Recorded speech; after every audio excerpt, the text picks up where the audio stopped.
en face de nous une très bonne équipe du Soudan. C'est pas la même qu'on avait reçue il y a 2 ans quand il fallait les battre pour se qualifier à la CAN en Côte d'Ivoire. Croyez-moi, c'est une très très belle équipe. On a une bonne équipe également, donc ça va être un bon match de football. On sait que demain, il va falloir avoir le ballon pour pouvoir gagner contre cette équipe du Soudan, qui est une très bonne équipe, qui a perdu simplement 2 fois dans ses qualifications. C'est-à-dire qu'ils ont le même nombre de défaites que nous, et ils ont pris simplement 5 buts.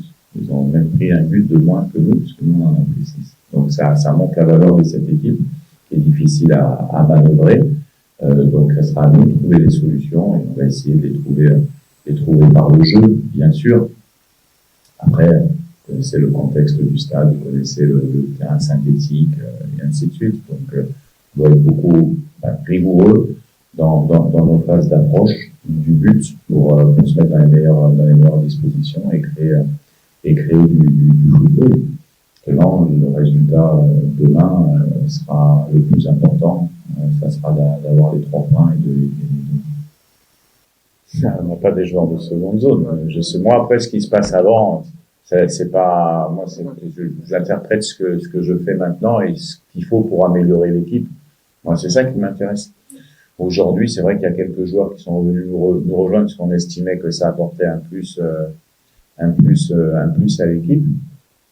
Et après, j'écoute, j'entends, je vois, il y a une réalité que les Congolais ont du mal à accepter. C'est que le Congo est 60e au classement FIFA, 11e équipe d'Afrique. Ça, c'est une réalité aujourd'hui. C'est vrai que on est passé de la 75e à la 60e, donc ça veut dire qu'il y a une progression, mais qu'aujourd'hui, pour être encore mieux loti et dans les tirages, par exemple, quand vous voyez que le tirage de la Coupe du Monde, c'est tous les chapeaux 1, c'est les 9 premiers d'Afrique, c'est déjà un des premiers objectifs, c'est ça. Donc, mais on progresse, on a des bons joueurs.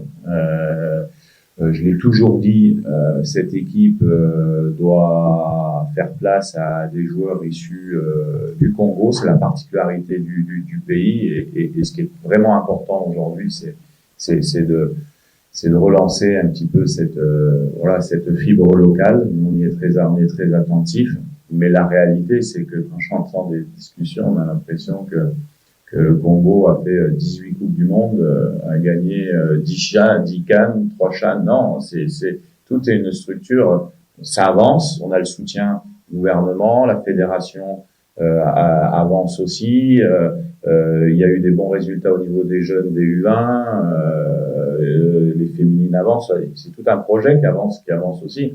Maintenant, rappelez-vous, vous pourrez remettre les conférences de presse que je faisais à mon arrivée.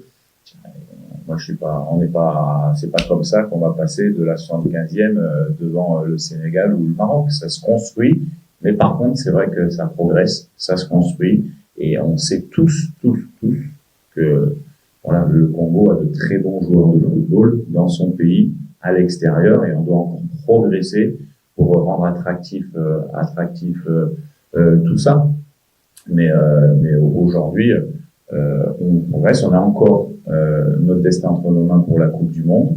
Donc, on va tout faire, en tout cas, demain déjà, pour passer cette étape du Soudan, parce que c'est ce qui est le plus important. Et puis on continue à avancer. Maintenant, tout le monde voudrait que quand on joue l'Argentine ou le Brésil, on gagne. C'est évident, ça va arriver un jour. J'en suis persuadé, parce que le football africain progresse et que les meilleurs joueurs de foot sont africains dans le monde. Et le temps prendra son temps.